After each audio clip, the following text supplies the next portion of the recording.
So'nggi vaqtlarda hamma mendan norozi. Go'yoki men ular xohlagandek yashashim kerak. Duch kelgan inson mendan xafa bo'lyapti.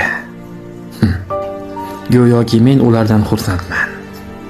Menga doim qanday yashashni o'rgatishadi. Xuddiki bu ularning birinchi yashashi emas. Ular menga nohaqlik qilishsa, bu yoshlik. Agar biz qilsak, bu jinoyat. Bilasizmi janob aqllilar? Men kechirimlari tugab qolgan insonman.